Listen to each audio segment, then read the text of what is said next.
홍장원의 메모를 제시하겠습니다. 네. 증인은 이날 그 12월 6일 날 정보위에 출석해서 메모를 본 사실이 있나요? 그때는 못 봤습니다. 그러면 이 메모를 처음 본 것이 언젠가요? 사실은 지난주 헌재 지난주 화요일 날 헌재에서 이게 나왔을 때 사실 처음 봤습니다.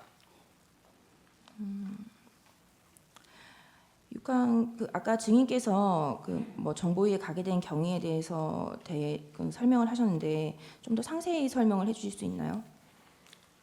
그래서 이제 1차장이 정보위로 가고 있다고 하는 언론 속보를 보고 1차장한테 전화를 했는데 받지 않았습니다. 그래서 조금 있다가 제가 신성범 정보위원장에게 전화를 해서 이런 보도가 냈는데 사실이냐고 물어봤더니 지금 1차장이 오고 있는 게 맞다고 저한테 얘기를 했습니다. 그래서 그렇다고 할 것 같으면은 저도 정보위에 가서 제 설명을 드렸으면 좋겠다고 했습니다. 그래서 신성범 위원장이 오라고 말씀을 해서 쫓아가게 됐고, 제가 이제 도착을 해보니까 이미 홍 차장은 정보위원장 그리고 여당 간사, 그 야당의 김병기 의원 세 사람이 앉아 있는 자리에서 본인이 하는 얘기를 다 했습니다. 저는 그 얘기를 듣지 못했고 듣지 못한 상태에서 뒤늦게 들어가서 제 얘기만 했습니다.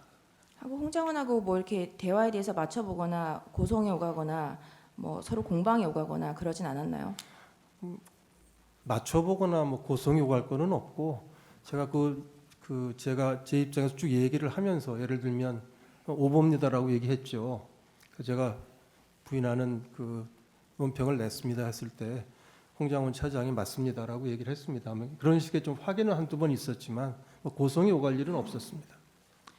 네, 홍장원 이 메모의 작성 경위에 대해서 계엄 선포 이후에 국정원장의 공간으로 갔고 국정원장 공간 상황실에서 대통령과 싹 다 잡아들여 방첩사를 지원해라는 통화를 했고, 다시 원장님 간사 건물에서 나와서 그 마당에서 여인영에게 전화를 해서 통화를 했는데, 처음 이제 여인영과 통화를 했을 때는 여인영 사령관이 상대를 해주지 않아서 전화를 끊었다가 다시 7분 뒤에 다시 홍장원이 전화를 걸었고, 여인영은 이때도 처음에는 상대를 안 하다가 대통령이 방첩사 너네들을 지원해 주래라고 했더니 명단을 비로소 불러주었고, 원장님 공간 마당에 주차된 제 차 옆에서 제가 가지고 있던 작은 수첩 종이에 명단을 썼는데 듣다가 미친놈이네 하고 받아 쓰지 않다가 왼손으로 써서 못 알아봐서 사무실로 다시 돌아와서 보좌관이 다시 그 내용을 작성하도록 하였다.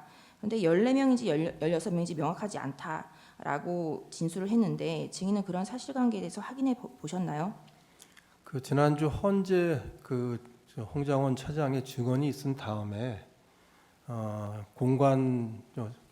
원장의 공간입니다. 관저입니다. 원장 공간 앞에서 썼다는 얘기도 제가 처음 들었고, 특히 보좌관한테 다시 쓰게 만들었다는 얘기도 처음 들었기 때문에 그 헌재 증언 이후에 사실 파악을 해봤습니다. 사실 확인을 해봤더니 사실관계가 달랐습니다. 그래서 말씀을 좀 드려도 네네네. 되나요? 네. 두 가지가 특히 달랐는데, 이제 하나는 홍장원 차장이 11시 6분에 국정원장 공관 앞에 어두운 공터에서 갑자기 이제 메모를 쓰게 돼서 주머니에 있는 메모지를 꺼내가지고 급히 썼다라고 했는데, 저희가 확인을 해보니까 11시 6분이면 홍장원 차장은 거기가 아니고 그 청사에 있는 본인 사무실에 있었습니다. CCTV로 확인을 했습니다. 두 번째는 메모를 본인이 하나 썼고 그 다음에 그거를 보좌관에게 줘서 정서를 시켰다라고 했으니까 이제 두 개가 있는 셈인데, 그 담당 보좌관을 찾아서 확인을 시켜보니까 그 보좌관 설명은 12월 3일 밤에 홍장원 차장이 포스트잇에 쓰는 걸 줬다고 합니다. 사각 포스트잇이라고 합니다. 그 포스트잇에 쓴 걸 줘서 본인이 그거를 정서를 했다는 건 맞고요. 근데 다 도로 드렸는데 12월 4일 그 다음 날입니다. 12월 4일 오후에 다시 홍장원 차장이 그 보좌관에게, 같은 보좌관에게 네가 좀 기억나는 대로 해가지고 다시 한번 써서 달라고 했다고 합니다. 그래서 보좌관은 사실은 가지고 있는 게 없고 하기 때문에 자기 기억을 더듬어서 그 메모를 하나 더 썼다고 합니다. 세 번째 메모가 있는 거고요. 그 다음에 이제 그 메모를 썼을 때 보좌관 설명은 자기가 파란 펜으로 그 사람 이름만 쭉 썼다는 겁니다. 지금 제 앞에도 있습니다만은 거기 무슨 뭐 동그라미가 쳐져 있다든지 아니면 무슨 잘 안 보입니다만은 방첩사 뭐라고 써 있다 이런 메모들 이런 가필이라고 할까요? 이 가필한 부분은 자기가 하지 않았다 하는 겁니다. 그래서 세 번째 메모 즉 12월 4일 오후에 늦은 오후에 보좌관이 기억을 더듬어 새로 써준 메모가 이 메모인데 거기에 누군가가 이제 가필을 해서 있는 것이 지금 제가 보고 있는 메모입니다. 결국 메모가 네 가지가 있는 셈입니다. 그래서 그렇게 되면은 홍장훈 차장이 지금 굉장히 중요한 일이라고 저도 헌재 기록을 보니까 지난 화요일에 아주 구체적으로 설명을 했는데 그 내용의 뼈대가 사실과 다른 겁니다. 여쭙겠습니다. 그 보좌관한테 확인을 했더니 보좌관이 쓴 거는 사람 이름만이다라고 말씀을 하셨는데 지금 여기에는 전 헌법재판관, 전 대법관, 전 선관위원장, 전 뭐 민주노총 위원장, 딴지일보 이런 사람 이름이 아닌 부분이 있는데 그러면 이 부분은 처음에 그 보좌관이 작성했었던 명단 그러니까 받았었던 것과 내용이 다르다는 거죠. 보좌관 설명은 처음에는 그 이름을 줬기 때문에 이름을 다 가지런히 썼다는 겁니다. 네. 근데 그 다음 날, 그 12월 3일 밤에 써서 홍장원 차장을 줬는데 12월 4일 늦은 오후에 와서 아무것도 없이 기억을 더듬어서 쓰라고 하니까 본인이 사람 이름을 다 기억을 못하기 때문에 어떤 거는 사람 이름을 쓰고 어떤 경우에는 사람 이름이 기억이 안 나서 딴지일보라고 쓰고 또 어떤 경우에는 지금 뭐 계십니다만은 정청래 위원장 이름을 잘못 써서 정창래라고 쓰고 그 다음에 헌법재판관이라고 생각해서 썼다가 가만 생각해 보니까 대법관이라고 해서 고쳐 쓰고 뭐 이렇게 됐다는 겁니다. 그러면 그 지금 메모가 총 4개 있다고 하셨는데 첫 번째 메모는 홍장원이 뭐 버렸다라고 진술을 했지만 첫 번째 메모, 두 번째 메모, 세 번째 메모는 각 어떻게 했다고 하는 건가요? 그건 저로서는 알 수 없는 일이고 첫 번째 메모는 뭐 어제 지난주 헌재에서 홍장원 차장이 찢어버렸다고 했고요. 근데 두 번째 메모, 즉 12월 3일 밤에 정서해줬던 메모는 어디 갔는지 알 수가 없고 그다음에 이제 세 번째 메모가 이 메모인데 가필이 안 된 상태의 메모입니다. 그것이 이거 하나인지 아니면 가필한 상태의 메모가 하나 또 있는 건지에 대해서는 정확히 알기 어려운데 어쨌든 제가 파악을 해보니까 메모가 4가지 종류의 메모가 있었다라고 말씀드릴 수 있습니다. 그러니까 세 번째 메모까지는 보좌관이 작성했던 세 번째 메모까지는 이런 전 헌법재판관, 전 대법관, 전 선관위원장 이런 뭐 직급이 있는 메모가 아니라 사람 이름만 있는 보좌관이 작성한 메모고 지금 이 메모는 직급이 등장하는 이 메모는 네 번째 메모라는 거. 아닙니다. 사람 이름을 가지런히 쓴 메모는 두 번째 메모이고 그거는 보좌관은 안 가지고 있으니까 지금 저도 없습니다. 지금 저희가 보고 있는 메모가 세 번째 메모입니다. 그냥 기억을 더듬어서 새로 써보라고 해서 갑자기 말씀을 해서 자기가 썼는데 사람 이름을 기억할 수가 없기 때문에 이렇게 직함으로 쓴 경우들이 있다는 거고 근데 여기다가 이제 누군가가 가필을 해서 이렇게 썼지 않습니까? 이런 내용은 보좌관이 자기가 쓰지 않았으니까 가필이 된 메모가 이제 하나가 더 원장님, 저 윤갑훈 변호사입니다. 잠깐 한 가지만 여쭤보겠습니다. 파란색이 이제 보좌관이 쓴 메모 아니겠습니까? 그렇습니다. 근데 나중에 이제 가필된 걸 네 번째 메모라고 말씀하시는 건데 이 세 번째 파란색으로 보좌관이 작성을 할 때 기억을 더듬어서 썼다는 말씀을 하셨습니다. 그렇습니다. 그것은 처음에 그 홍장원 1차장이 줬던 포스트잇에 있는 메모를 기억해서 썼다는 의미입니까? 그렇습니다. 그 자기가 경험한 것이 아니고 포스트잇을 본 그 기억을 더듬어서 쓰다 보니까 사람 이름도 기억 안 나고 해서 이렇게 저런 직급을 썼다는 말씀을 하시는 거죠? 예, 포스트잇을 받아서 예. 본인이 이제 한번 정서를 했던 두 번째 메모가 있으니까 한번 예. 정서를 했죠. 예. 그 기억을 더듬어서 즉 자기가 만들어낸 게 아니고 받은 예, 걸 예. 가지고 썼다는 겁니다. 홍장원 1차장의 보좌관은 몇 명인가요? 한 네다섯 명 됩니다.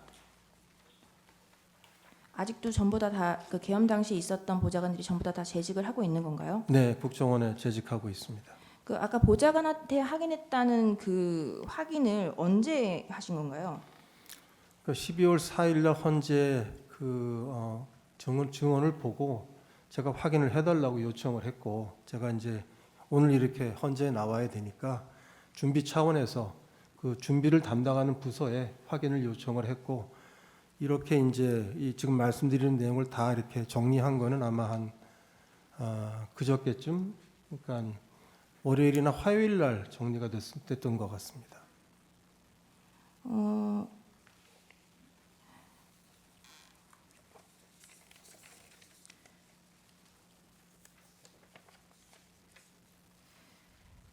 23항 먼저 여쭙겠습니다. 의제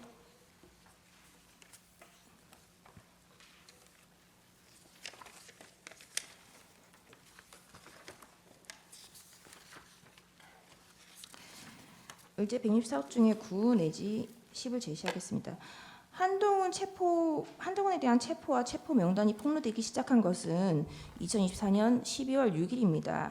이때 홍장원은 정보위원회에 출석해서 대통령님과의 비아폰으로 통화한 내역, 여인영 방첩사령관과의 통화 내역을 모두 공개하였습니다.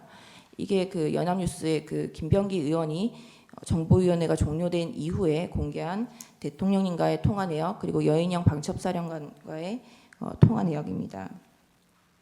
이런 내역이 모두 공개하였고, 그 의제 164호 중에 6 재생 부탁드립니다.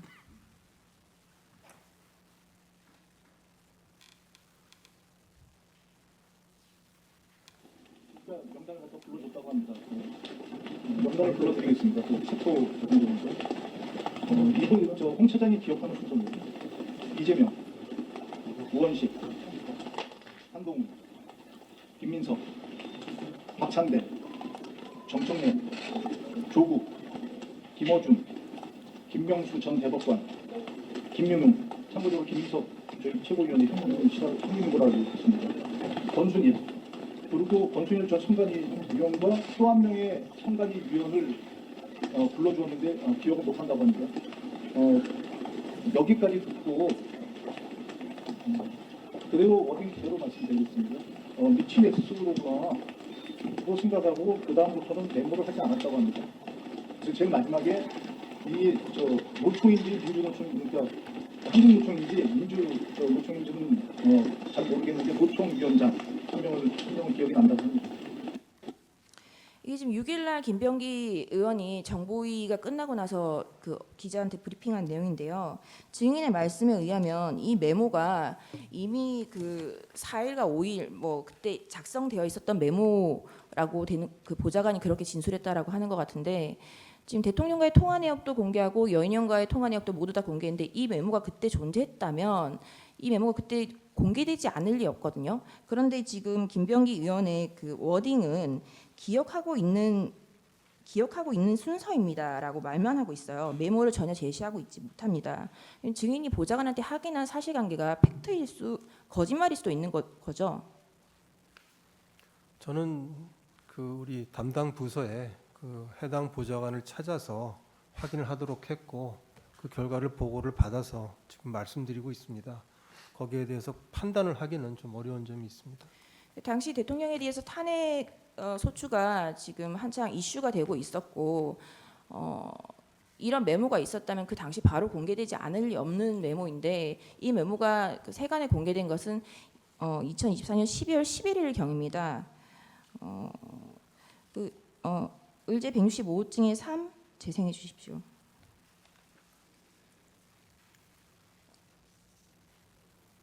화면을 한번 봐주시기 바랍니다.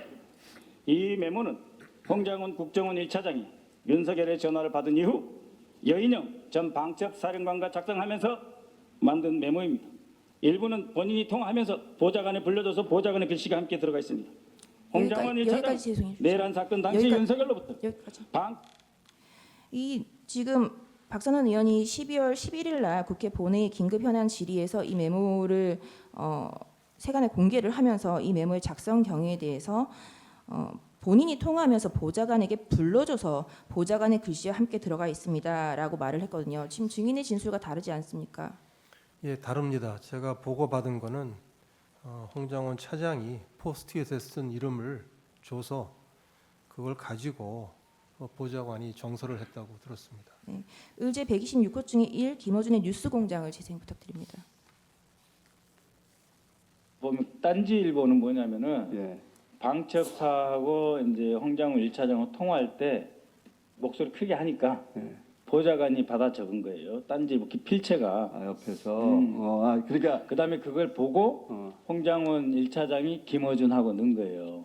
처음에는 딴지일보라고 했구나. 딴지일보 김어준인데 예. 보좌관이 이제 자기 지금 그 방첩 사령관이 불러준 거 아니에요? 네, 지금? 불러준 명단을 막 말하니까 받아 적다 놓친 게 있을 거 아니에요. 예. 그러니까 이제 처음에는 이제 홍장훈 1차장이 소리쳐서 계속 그 명단을 이야기해 준 거예요. 그러니까 예. 이제 보좌관이 받아 적은데 빠진 것들이 몇 명 더 그러니까 있어요. 지금 통화는 국정원 1차장과 방첩사령관. 방첩사령관이 하는데 네. 방첩사령관이 말해주는 걸 그 홍장원 1차장이 소리로 불러주니 뭐라고 누구 하니까 옆에서 네. 비서가 받아 적은 거야. 네. 받아 적은 그 메모입니다. 네, 이게. 그러니까 이름 쭈루룩 나오니까 다 못 적잖아요. 네. 그러니까 자기가 그 들은 이름을 딴지일보 밑에 김호준이라고 저 필체는 이제 홍장원 방첩사령관이 딴지일보 보는구만. 보면 네, 여기까지. 지금 이제 이 메모의 작성 경위에 대해서 홍장원의 진술, 박선환의 진술, 그리고 김어준과의 대화, 그리고 지금 증인의 진술 모두 다 다릅니다. 그러면 지금 저희가 그 보좌관에 대해서 증인 신청을 해야 될 것 같은데 그 국정원의 사실조회나 이런 걸 보내면 보좌관이 특정이 가능할까요? 우선 조금 이제 설명을 보충해드렸으면 좋겠습니다. 시간이 없습니다. 네, 최대한 감사- 협조하겠습니다. 네. 근데 저희는 신분 그 직원들의 신분은 비밀로 보장하게 돼 있기 때문에 좀 절차가 필요할 것 같습니다. 네, 이 메모 하단에 기재되어 있는 www.ssu government USUA를 검색하면 우크라이나 정보국으로 검색이 되는데 이와 같은 수첩은 국정원에서 흔히 구할 수 있는 것인가요? 아닙니다. 홍장원이 그 2024년 12월 6일 정보위에서 한동훈 체포선을 브리핑한 김병기 의원의 아들이 국정원의 홍장원의 개입으로 국정원 특채로 입사했다는 최근 기사를 보신 적이 있죠. 네, 봤습니다. 김병기 의원의 아들이 국정원에 다니고 있죠. 그 국정원 직원들에 대해서 신상에 대해서 공개적인 자리에서 말씀드리는 것은 국정원장이 할 수가 없는 일입니다. 일단 반드시 먼저 하시죠.